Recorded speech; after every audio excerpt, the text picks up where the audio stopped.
This is Where We Live. I'm John Dankosky. Today we're going to bring you stories from the coast of West Africa all the way to Connecticut. Coming up, we'll hear from local author and photographer Ifeanyi Ewachie. Her new book is Summer in Igboland.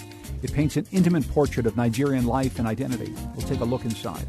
Also, Afropop Worldwide's Banning Air tells us about the vibrant music of modern-day Lagos. But first, WSHU reporter Ebong Udoma has spent the last few months in Nigeria, where he's been working on the continent's first-ever Pan-African news service. He's used to covering the Connecticut state capitol. Today he joins us from Nigeria's capital city to tell us more about his project called GoTel Africa. Ebong Udoma, welcome to Where We Live. Thank you, John. Why don't you start by telling us what GoTel Africa is? Basically, GoTel Africa started in 2015, and it's aimed at having a multimedia platform, having TV, both terrestrial and satellite, as well as radio and internet service, a news service, basically. And how unique would this be? Is there anything like GoTel Africa right now? Not in Africa. You don't have a Pan-African news service, and if we're successful at this, it would be the first. So where are you right now? I'm in Abuja, the capital of Nigeria. Basically, we have a bureau here. We are actually headquartered in the northeast of Nigeria in a town called Yola, which is in an area of the country that has been pretty badly affected by the Boko Haram insurgency. And we also have a bureau in South Africa, and we're going to be opening up one in Nairobi. And so this truly is going to be Africa-wide. I guess I should start, though, by talking to you about the challenges that are posed by covering Boko Haram in Nigeria. Tell us about covering this terrorist organization and what it's meant to the people there.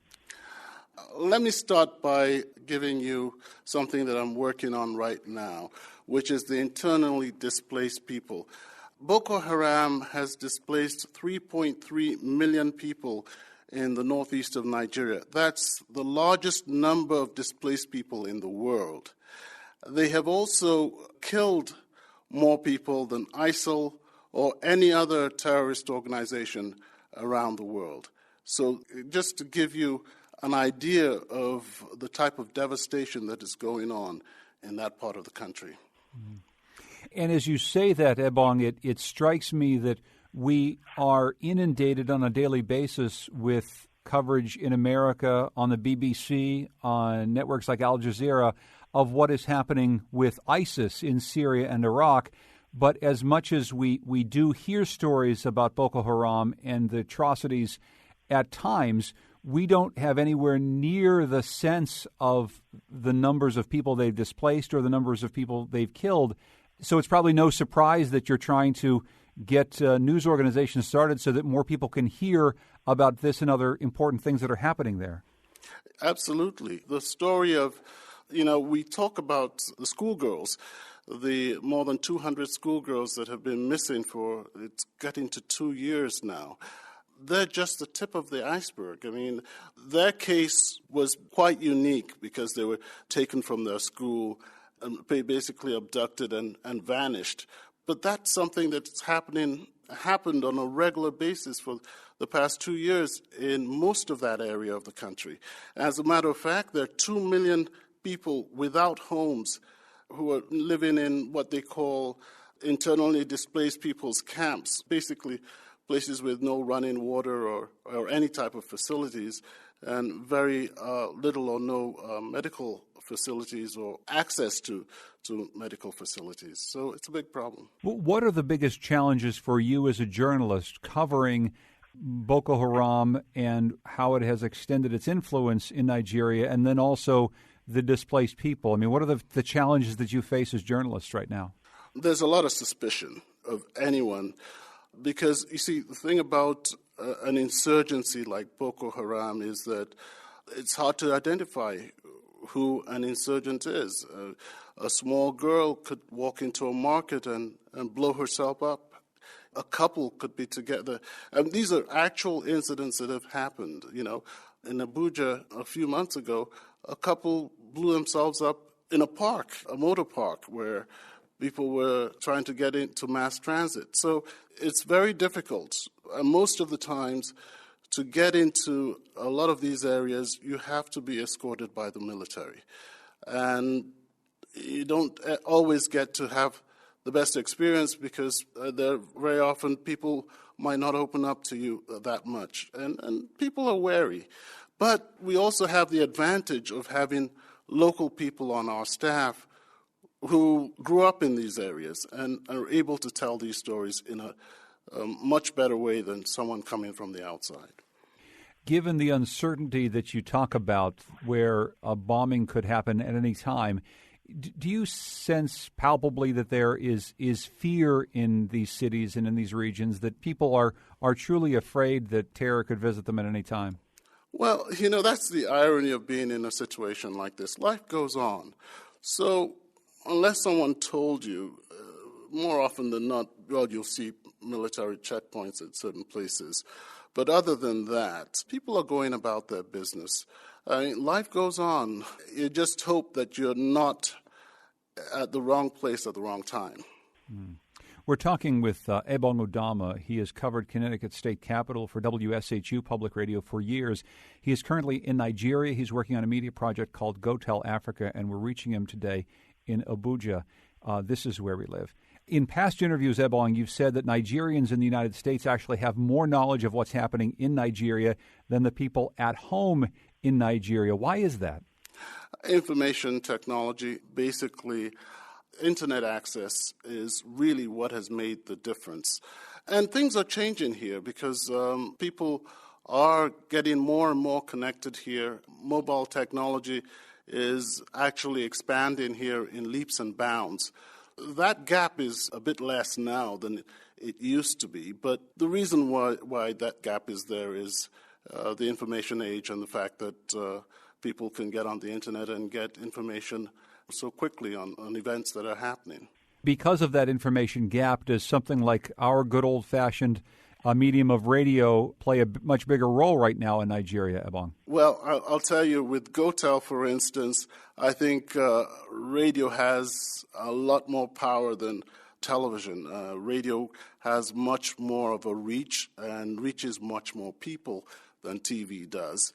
So radio in this part of the world is still king. You mentioned some of the local people who are able to get information. These are the reporters that you're working with. Maybe you can tell us more about them. Who are the reporters that you're working with at GoTel? Most of them are Nigerians. They're born here. Many of them are from the northeastern part of Nigeria. So this is home to them. They're telling the stories about their neighbors, their friends. The funny thing about it is that a lot of times they don't realize how important these stories are beyond their local environment. That the fact that there's so many people around the world who want to know what is going on here. It's like, well, what's so unique? I mean, it seems like everyday life to them, but these are really powerful stories. A little girl who lost her parents and is pretty much on her own right now has to be adopted by strangers. A man who loses his arms and legs because he's trying to rescue his children during a Boko Haram raid. I mean, these are human interest stories. These are stories that connect with people all over the world. And they tell these stories every day, and they don't realize what they have. I try and tell them, look, there's a bigger story here. There's a bigger interest beyond the immediate borders. And I think that that's what we in the West are missing about what's happening there, Ebong, is that we maybe get stories out of Nigeria that are massive in scale. A bombing kills a certain number of people, or the terrible kidnapping of hundreds of girls, but we tend to not hear individual stories of people who are either trying to make a difference or people who are suffering because of these crises, and that's what you're trying to do, right? Bring these individual stories to a larger consciousness. Absolutely. If we can do that, I think we have done a great service. So what are some things that the Western media doesn't get about life in Nigeria today?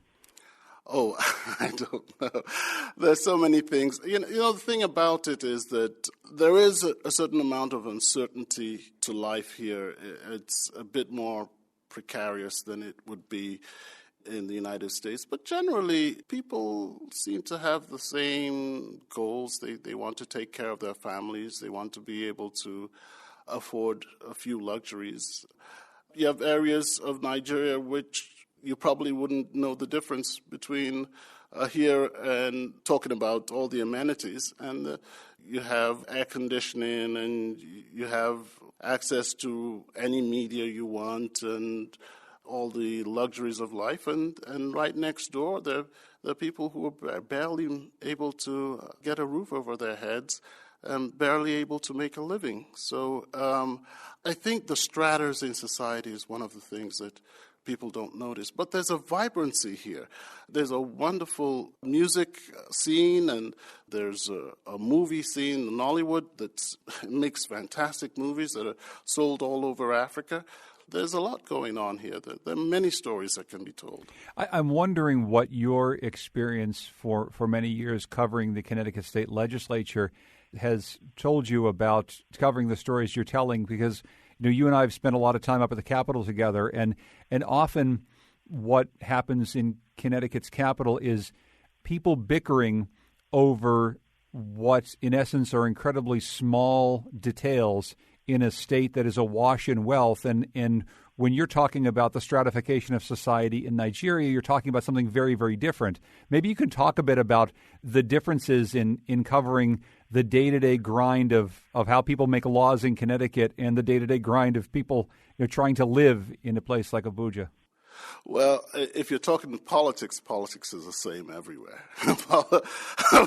I don't think politics is different in Nigeria from the U.S. There's crooks and there's scoundrels and there are people who are idealistic and across the board, But in Nigeria, corruption is a big part of the politics here. Corruption is a big, big problem.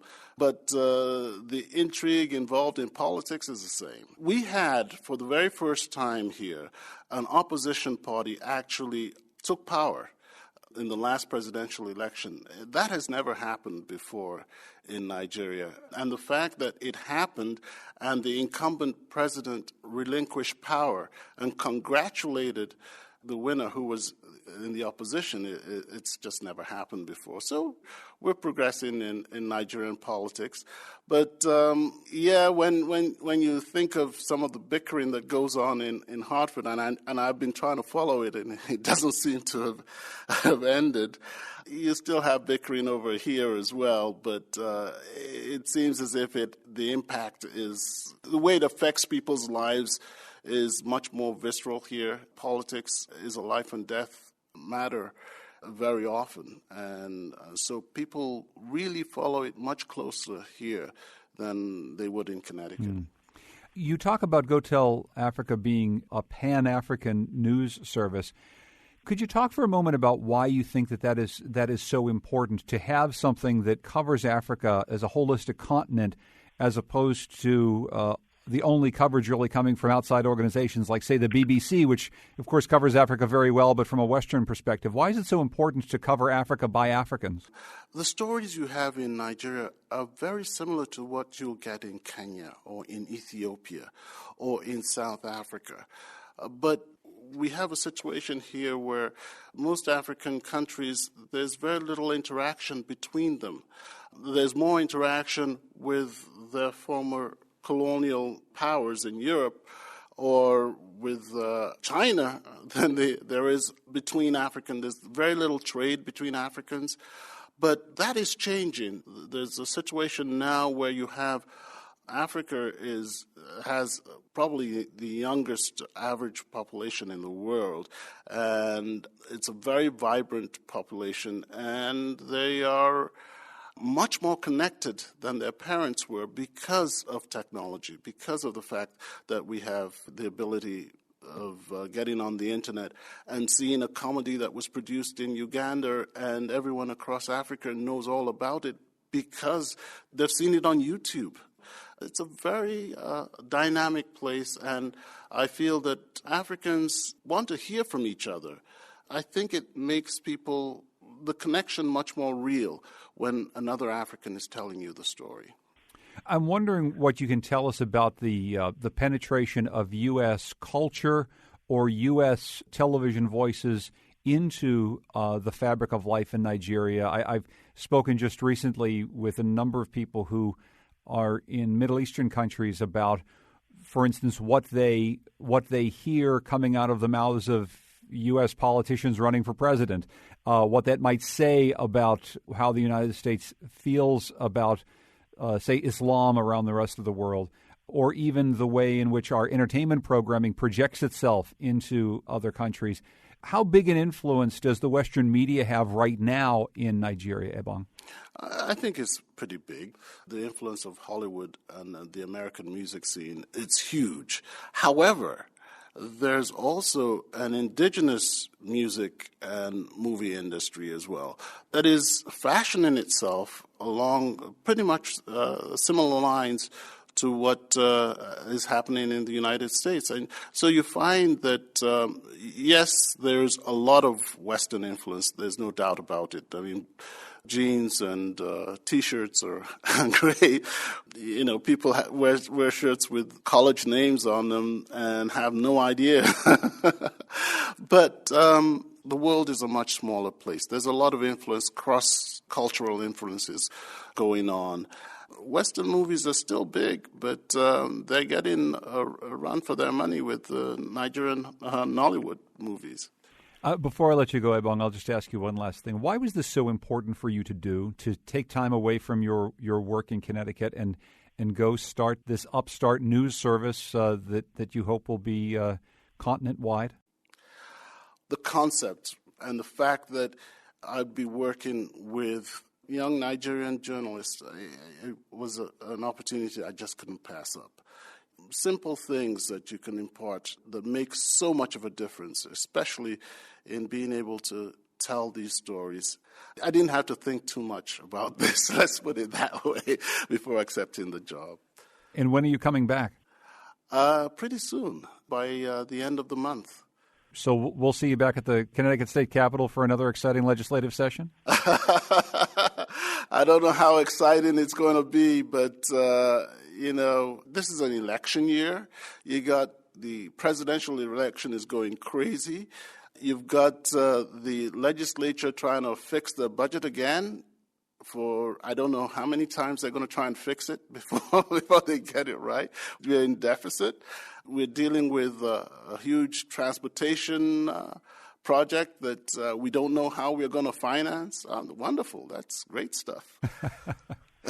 We'll be glad to have you back. Ebong Udoma is Connecticut State Capitol reporter for radio station WSHU. He's currently in Nigeria working on a media project called Go Tell Africa. I wish you the best of luck while you're there, Ebong, and safe travels back to the United States. We'll see you back here in Hartford. Thanks so much. When we come back, we'll sit down with Nigerian photographer and author Ifeanyi Iwachie. Her new book is called Summer in Igboland. You can join the conversation on our website, WNPR.org, or on Facebook and Twitter at Where We Live.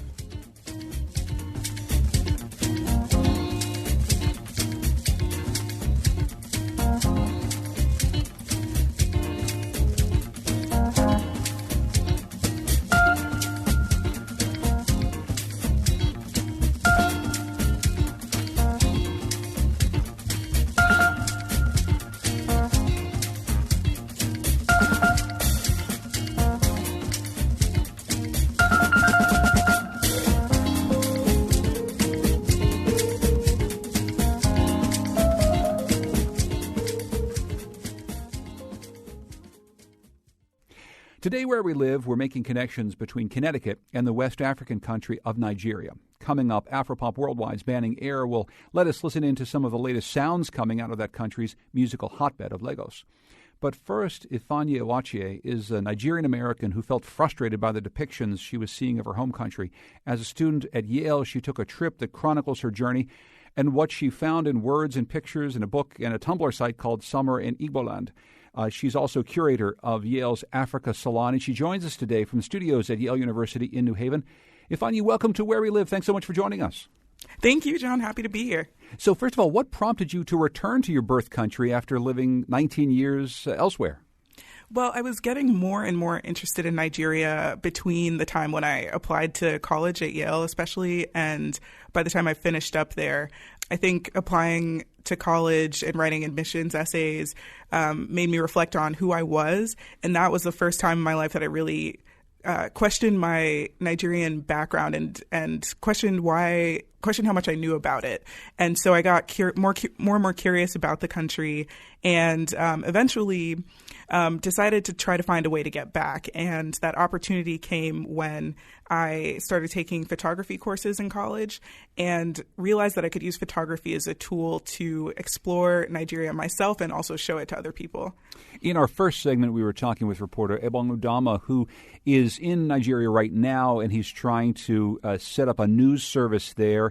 And in some ways, I think, correct some of the media coverage that comes out of that country. Of course, there's so much bad news that comes out of Nigeria. Part of what you were trying to do with this project was look for some of the things in everyday life that might provide some good news.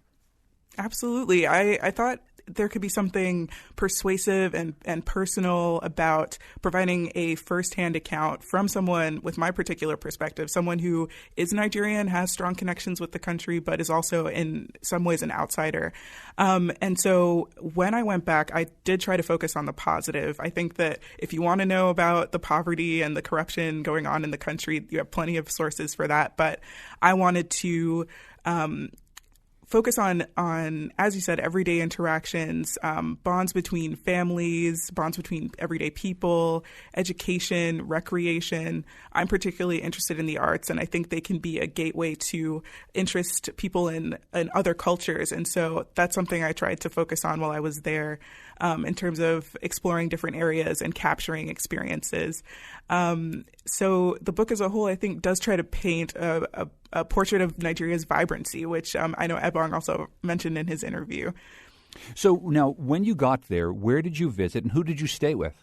Mm-hmm. I took a tour basically from Lagos to Anambra State in the southeast, where I went to Onitsha, and I visited Enugu, which is a major town in that region as well, before going south to Port Harcourt, which is another huge city in the country. And I stayed with family, many of whom I was meeting for the first time.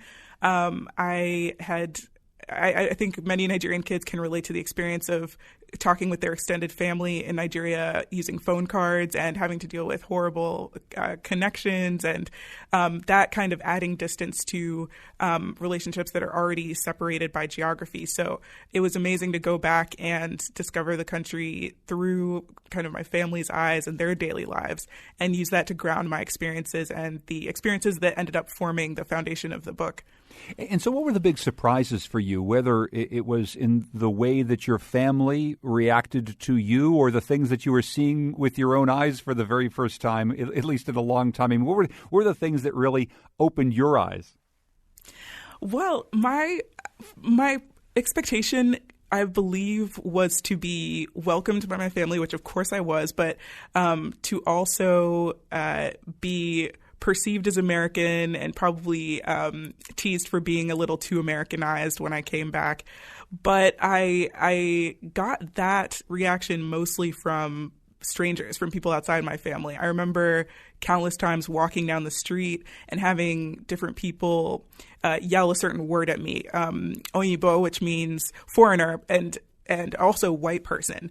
So that was a shock, especially as someone who has grown up as a Black woman in America, to encounter this concept. And it really opened my eyes to the kind of the different markers that I had, maybe the way I dressed, maybe the fact that I was carrying a DSLR, pretty high quality camera, to the way maybe I spoke, to the way I wore my hair, that immediately marked me as an outsider. And that was really hard to contend with when I was, here in my home country, feeling so connected to it, and so kind of feeling this kind of patriotism and love for the people around me, but still kind of being distanced. So that was a huge shock. You came to hate that word for outsider, but there was another word that you said you came to love. There was the word nne, which means mother. It also means woman and can be used to refer to any woman that a person wants to address respectfully, has a lot of respect for. And I had never been called that before, and I had only encountered it in as a term for your family member, your mother. And so I had this beautiful experience where a cousin started referring to me as nne, and I didn't understand it at first. And when I came to understand its meaning, I felt so flattered by that combination of femininity, but also youth, but also kind of this matriarch status, and respectfulness that were all that formed this word. So I do write about that in the book, and found that to be a beautiful kind of antidote to the word Oyibo and other experiences I had. Some of the other things you write about, though, are those other ways in which you've maybe felt self-conscious about how you dance as an American coming to back to Nigeria, or how your hair looks. And these were not small concerns to you, it seems. Oh, they were huge. I mean, I wanted to – everything was a battlefield for negotiating my Nigerianness versus my Americanness. So I wanted to show that I was a true Nigerian when it came to the way I danced. I talk about going to a club, which, first of all, I didn't expect to do in Nigeria, but part of what I wanted to show is that those institutions and that Western influence does exist in the country. But I remember going to this club and feeling like – I could dance. I was pretty confident in my dancing abilities, but kind of making an extra effort to prove that I could move like a Nigerian, that I knew how to do the fad dances that my cousins were doing, and the traditional dance moves that I had grown up seeing and that my cousins and other people in the club that we were in had probably much more of a mastery over. And when it came to my hair, it was really interesting to go to Nigeria with an afro and feel like this was a pretty Afrocentric hairstyle. And I think many people I spoke to before I left agreed and thought that was a great idea to go back with that style.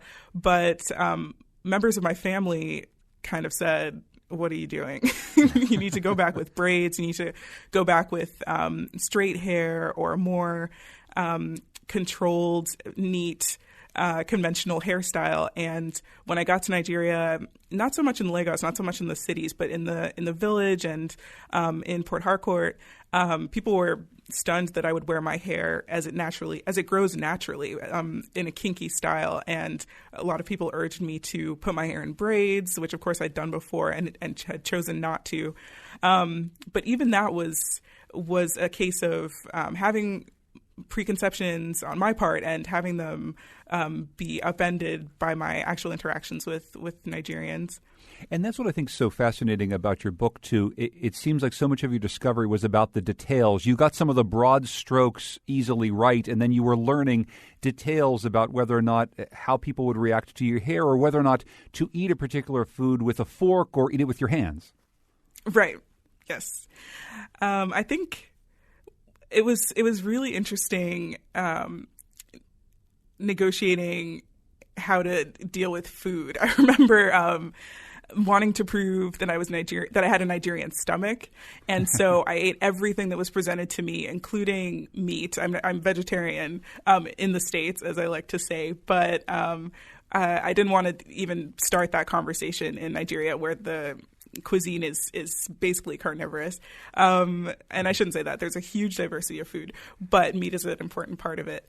But before I went, I made very careful notes to, eat fufu, which is a starch that's eaten with soup or stew, with my hands versus with a fork, because that would be the American way to eat. I should, try everything that was presented to me so as not to appear this spoiled American child who had prissy eating habits. And to learn to deal with spice. I didn't have a very high spice tolerance before I went, and after I was in the country, I really struggled to deal with a lot of the delicious food that was presented to me because it was so spicy. But even then, I really fought through it, all for the sake of creating this image of myself as a true Nigerian girl. We're talking with Ifeanyi Awachie, who's a curator of Yale's Africa Salon. She's an author and photographer, and her book is called Summer in Igboland. It's also a Tumblr site where she shows lots of pictures of the food that she ate and some of the other travels that she had in her home country of Nigeria. You wrote in a chapter called Queen of Nigeria, this small paragraph. You wrote, Nigeria feels like an inheritance I've been awarded after 19 years of owning nothing. It's as if someone has flown me to a secret island and said, congratulations, this is yours. Between the surreality of seeing the country that played the backdrop of my parents' bedtime stories and being treated like royalty by my aunts and uncles, I might as well be a lost queen. It's exciting to be back. And you sort of sense that excitement. I have to ask you, I'm going to guess that excitement ebbed and flowed, right? At times you felt as though you were the lost queen returning home, and I'm sure at other times you felt quite like the fish out of water. Oh, definitely. And there were times when I was sightseeing and I was out and I was meeting people and seeing things for the first time. And there were times when I was bored, and there were times when the power was out and I was lying around with my cousins, just kind of, messing around on our laptops for the duration of their remaining battery. There were times when I was waiting to be picked up, to be taken somewhere, because the only way to travel is really by car if we needed to go long distances. But of course, I tried to concentrate on the most dynamic and exciting moments. And those are the ones in the end those are the times that taught me the most, and the experiences that stand out most in my memory. We talked with Ebon Odama earlier about the influence of Western culture in Nigeria, but then also the influence of movies coming out of Nigeria for the rest of Africa. You write about very early on in your travels there, sitting down to see a really American action film, White House Down, and feeling somewhat nervous about this notion of watching America crumble in front of your eyes so far away. Yeah, that was a crazy experience. I remember sitting in the theater and watching the scene where the terrorist, and I believe they were domestic terrorists, blow up the White House. And first of all, I'd never seen that in any film before. I'm sure maybe it's been done before, but it was my first time seeing that. And then having just touched down in a foreign country that was also the country that the second country that I hold citizenship in, I felt literally torn between these two worlds, feeling like I was so attached to this place that I was seeing on screen, which is a symbol for one country that I call my homeland, while sitting in another that I should be equally attached to but knew much less about. I don't think I would have been as attached to, the equivalent in Nigeria. And so that moment kind of symbolized my state of mind at the moment, being an American and feeling very strongly attached to the States, but also being Nigerian and having to constantly straddle both of those worlds, never quite choosing either side. This notion of how the West views Nigeria is, of course, something that's very interesting to me in our conversations today. We hear so much coverage of other parts of the world in which American politicians say have strong opinions but a lack of information. But when it comes to the entire continent of Africa, and certainly Nigeria, American politicians seem to have what I can best describe as a lack of interest, almost no understanding of life there at all. Do you feel that when you're there, that there's a disconnection between what life is like in Nigeria and what the West may think of it? That's an interesting question. I don't know that I felt the Western gaze or any kind of Western presence while I was there.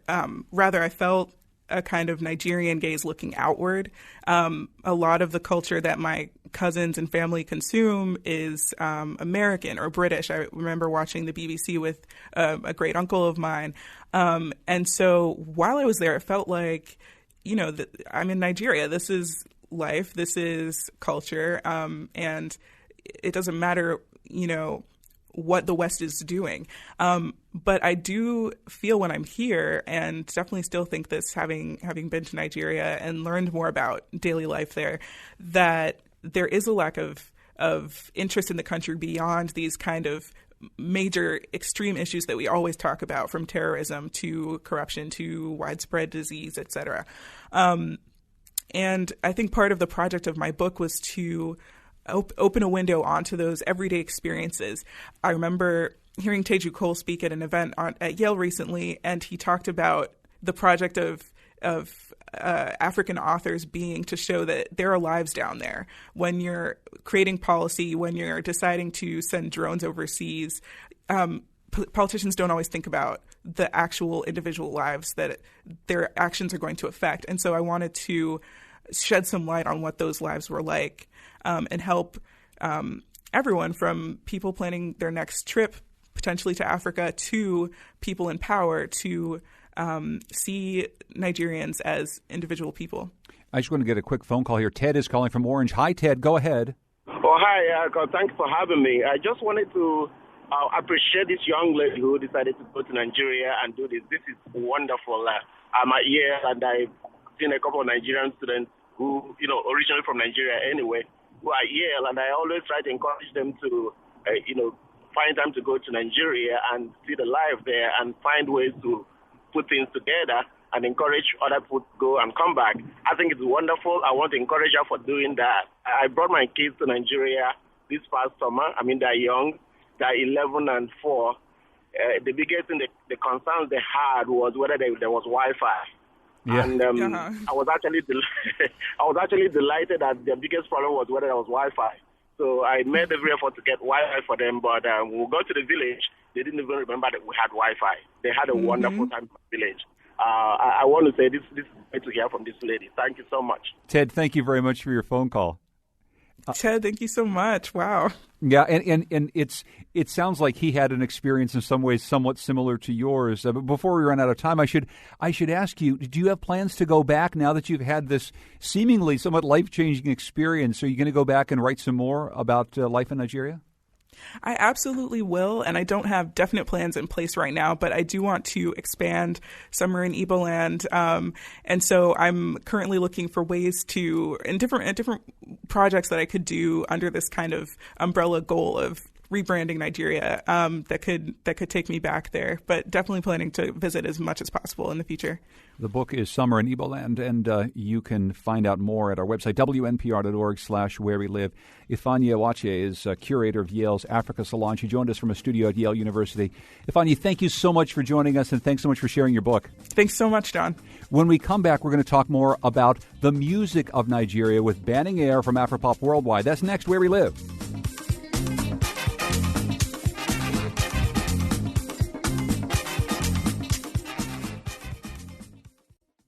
This is Where We Live. I'm John Dankosky. Coming up on Monday's show, photojournalist Iason Athanasiadis has covered a changing Middle East and also the impact on European countries like his homeland of Greece. He's in Connecticut to speak with the World Affairs Council, and he'll sit down with us. We'll also preview a conversation that I'm having with Dee Watkins. He's author of The Beast Side, Living and Dying While Black in America. I hope you can join us. Today, Where We Live, we're making connections from Connecticut to the West African country of Nigeria. We started our conversation with Ebong Udama, a reporter for WSHU who usually covers the Connecticut state capital. Now he's in Nigeria, helping to start a new news service. I asked him about something that he and I have in common, the music of that country. We ran into each other a few years back when Seun Kuti, one of the talented musical sons of Afrobeat icon Fela Kuti, came to a club in Hudson, New York. Here's what Ebong had to say about the music that he's listening to in Nigeria now. Let me just tell you this. Lagos is the musical capital of Africa right now.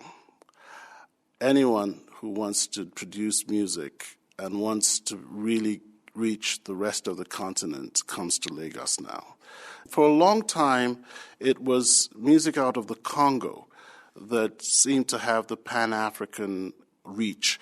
But right now, the artists based in Lagos and the producers based in Lagos are probably the most prolific in Africa right now.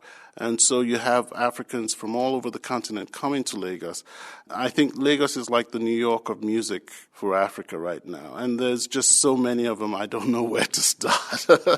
There are just so many. It's unbelievable how the ferment that's going on in Lagos right now and the amount of music that's produced. And a lot of it is based on the Fela Kutis and the high life musicians of old.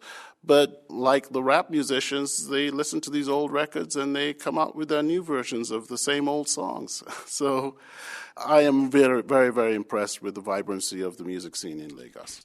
We're lucky to have one of the world experts on the music scene in Africa, Banning Eyre, senior editor and producer of Afropop Worldwide. He joins us periodically to talk about music from the continent. And Banning, welcome back to the show. Hey, John. Nice to be here. So when Ebong says that Lagos, Nigeria, is the musical capital of Africa right now, do you think he's right? Got it right. Yeah?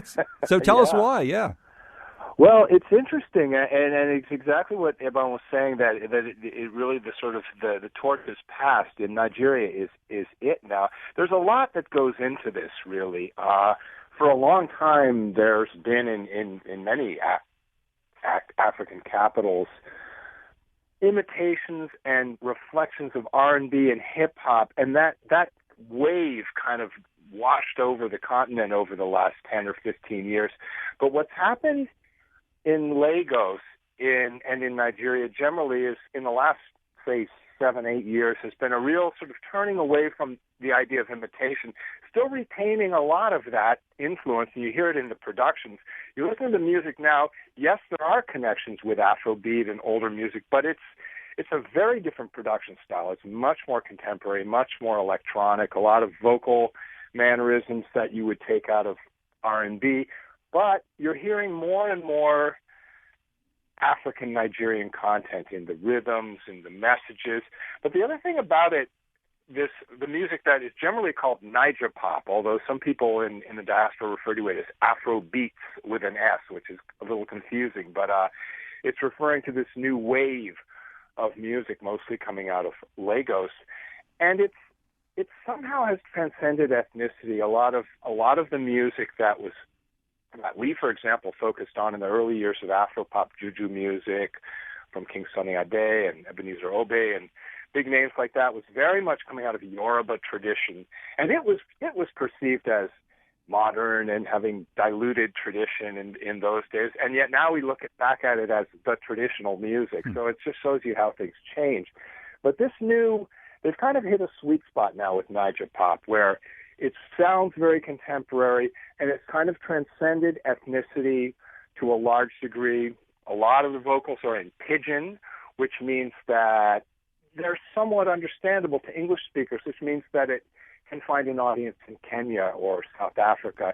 Ebong was talking about his Pan-African news service. Well, that's already kind of existing in the world of video contests and music contests. So these big artists, and as Ebong says, it's just a blizzard of names in Lagos now, but they can find audience in Kenya, Tanzania, Ghana, South Africa, all through Anglophone Africa, and that's just completely different than the world that Fela Kuti and King Sunny Ade operated in. Well, I asked Ebong to give me a couple of names of artists, and he said there were too many to even name. You brought us a few, so let's listen to a little bit of music from Olamide.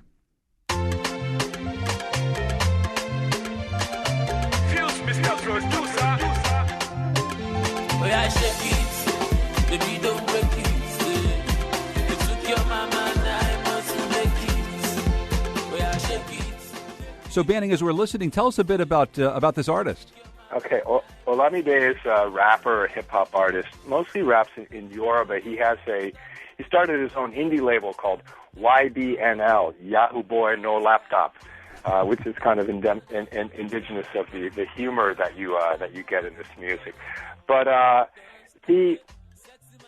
one thing you notice right away, just in that little clip, is the rhythm. It's not a hip-hop rhythm. It's not a rhythm you would ever hear in American rap or R&B.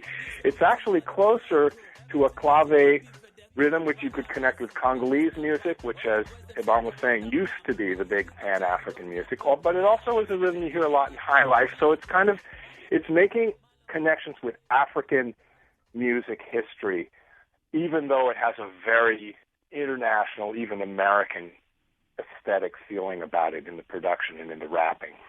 Another artist whose music you brought us is Yemi Alade, and let's listen to a little bit of this song.